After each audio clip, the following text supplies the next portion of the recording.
Hi and welcome to another episode of Book A Better Me. And before I start with today's episode, apology for not posting it last month because my exams were going on, and because of that I couldn't. And I had actually started this book even then too, but because of exams I was not able to read it. And you might feel that it's a bit slackish of me because I have already read this book and it is one of my favorite books of all time. So I was reading this for second time and still I feel that this is one of the best books I have ever read. So the book's name is Animal Farm. It's written by George Orwell and apparently it was for kids, and this is a damn good book. So it has a lot of symbolism and other psychological things and deep meanings which I observed, and maybe it is just my interpretation and not what author intended, but I'll talk more about those in my newsletter. You can read it for free in the given link below in the description, and you can just read there.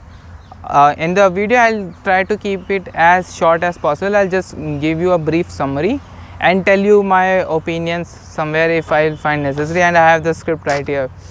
So, and since the book's name is Animal Farm, I chose this location. So it's like, before I begin, this book is very small and you can read it in a single day if you are not making notes or anything. If you are reading it just for leisure, you can easily read it in one go. It's just 94 pages. So the book begins with the description of Manor Farm and the animal it has. So in Manor Farm there is an boar named Old Major. He is very respected, and one night he calls everyone for a meeting and tells that I saw a dream in which all the animals rebelled and they were able to overthrow the men and take over the farm, and not just in Manor Farm but all over the country. And this inspires him and he feels that the rebellion will come and this would happen in near future. Few months later he dies, and after some time rebellion actually happens and the animals are able to the humans and send them out of the farm. Then they rename the farm and it's called Animal Farm then. So in the dream, while giving the dream, he tells about that would be good for animals, and he tells that whatever goes upon 2 legs is an enemy, whatever goes upon 4 legs or has wings is a friend, and in our fighting against man we must not resemble him. No animal must ever live in a house or sleep in a bed or wear clothes or drink alcohol or smoke tobacco or touch money or engage in trade. All habits of men are evil, and above all no animal should tyrannize over its own kind. We all are brothers. No animal must kill any other animal. All animals are equal. And this later on comes to become the 7 commandments, which will be in the video. Okay, and after they end the meeting they all sing the Beast of England. So after overthrowing the humans of the farm, few months later, the responsibility of managing the farm was given to pigs, as they were the cleverest of all animals. So they tried and they were able to learn how to read and write, and they even taught other animals how to read and write. They started doing basic work like milking cows and other things, but there was this thing about milk mysteriously disappearing and no one knew where it went. So everything was very happy in the starting, and everything was going well.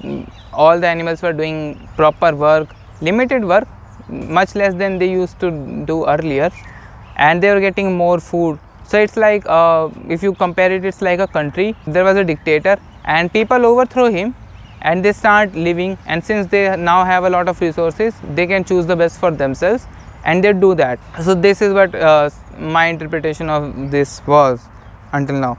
So Squealer is one of the pigs and he is very persuasive. He can convince anyone anything. So anytime any readjustment was made, like when the food was reduced, okay, it was not called reduction, it was just called readjustment. And he would answer the question of these animals and make them believe that things were going their way and they are always better than what it was there when Mr. Jones, who was the owner of Manor Farm, was there. And if any time the conversation seems to be going out of his hand, he would just say that we don't really want Jones to come back, and no animal wants that, so they all just keep quiet and let pigs do their work.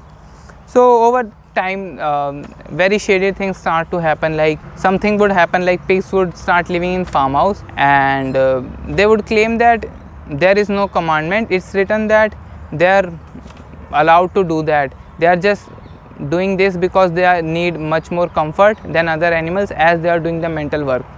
And other weird things would happen, like it was known that Napoleon, who was one of the leader in pig, that he was using a bed to sleep, and then suddenly the commandment was changed to no animal shall sleep in bed, to with a slight change it was changed to no animal shall sleep in bed with sheets. And when animals raised question, Squealer came and said that even a stack of straw is a bed, and this bed is very natural, but sheets are man-made, they are evil, we should not adopt that. So these small changes were there, and animals were pretty naive and gullible, so they were not able to understand, and they couldn't even remember what it was before the rebellion, and they thought, yeah, everything is right. And any time they had doubt or they felt that things are not going their way, Squealer would come with a sheet and tell them that no, everything is fine, look at the data, you can compare it yourself. So in the beginning there were two major pigs who were in the lead. They were Napoleon and Snowball, and they wouldn't agree on anything. If one would say red, then other would say blue, and they were very debateful about that, like literally everything. So one time Snowball came with an idea that they should build a windmill. If they build a windmill, then the farm could have electricity, and the manual labor of the animals would be reduced, and they could have more food. Napoleon was against it. There wasn't any concrete proof why he was against it, he just was against it. So one time when the debate for windmill was going on, then Snowball was chased out of the farm because of the Napoleon's trained dog. So Napoleon took 9 puppies with him, he held them separately and he trained them there. So you can compare this to like making muscle power. Earlier the leader didn't have any muscle power, but now he does. He has dogs which are very dangerous, and if you speak against him, the dog will harm you. So that is the muscle power, and that was a very good symbolism. So this is a good book, you should read it. After Snowball's exclusion, it was announced that windmill won't be built, but after a week it was decided that windmill would be built, and they tried to build that, and it got broken twice, but it was finally made till the end of the book. And over time things get worse, like winters came and there was not enough ration for the animals, and everyone's rations were readjusted except for the pigs and dogs, whom seemed to be growing fatter and fatter. And then as things were getting darker, each and every rule of commandment was being broken. Like there was this rule that no animal should kill another animal, but during the windmill incident, 4 piglets were killed by the dogs because they were accused of treachery, and it was accused that they were planning to kill Napoleon.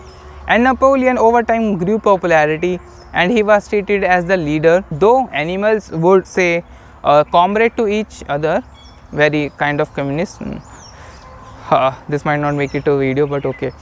So they used to call each other comrade, but Napoleon was called as the great leader, Comrade Napoleon. So it was that by the end of the book, pigs had normalized each and everything which was wrong according to the 7 commandments. It was symbolized that pigs were superior.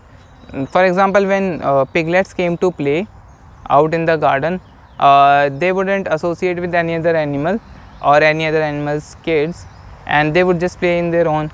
If any animal encounters another pig while crossing the path, the animal has to stand aside and they have to let the pig go. And one day this thing happened which shocked everyone, and it was pig Squealer walking on 2 legs with a whip in his hand. And before animals could say anything about this, the sheep broke into 4 legs good, 2 legs better. So about the sheep thing is that the sheep were blind followers, they would just repeat what is given to them. Okay, so in the starting of the book, they would just repeat 4 legs good, 2 legs bad.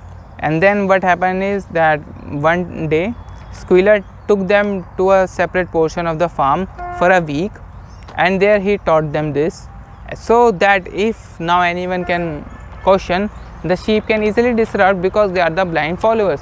They don't really have brain of their own, they just have the herd mentality, and they see what they do, what they are being told. And it was observed that the 7 commandments which were written on the barn was changed to just a single one, and it was written that all animals are equal, but some animals are more equal than others. So you can see that it was very ironic how when old Major said that all animals are equal, they changed it to, like, if it sounds so good, right? It's a damn good quote.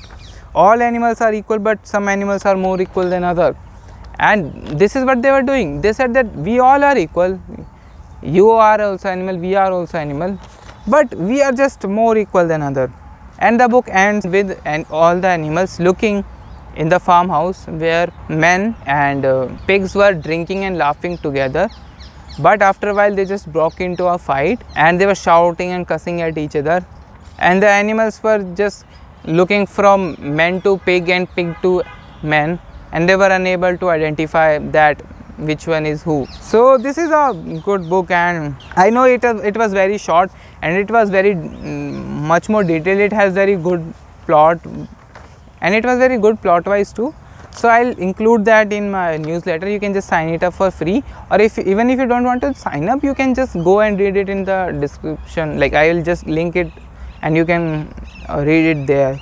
And if you like this, just let me know in the comment or just give it a like. And I would still suggest that if you ever get time or if you want to just start reading books, start with this book. It's very good, especially if you have a little political inclination. It was very interesting for me to read, and I could like make the connections, like this is very similar to this and this is very similar to this, which I'll discuss in my newsletter too, because newsletter would be much more detailed. It would have my thoughts more. So I would suggest give it a read, and if you just like it, just share it with your friends. And yeah, before I go, I have made a quiz for this video. It's a Google form quiz. You can just click on the link. Okay, you can do that quiz. I would suggest read a newsletter because it would be much more better, because that is more detailed. So you will be able to score much more points. But yes, you can still do a quiz based on the book, and it's something I just started now. And I would be happy to if you let me know that you like this thing or not. Thank you and have a nice day.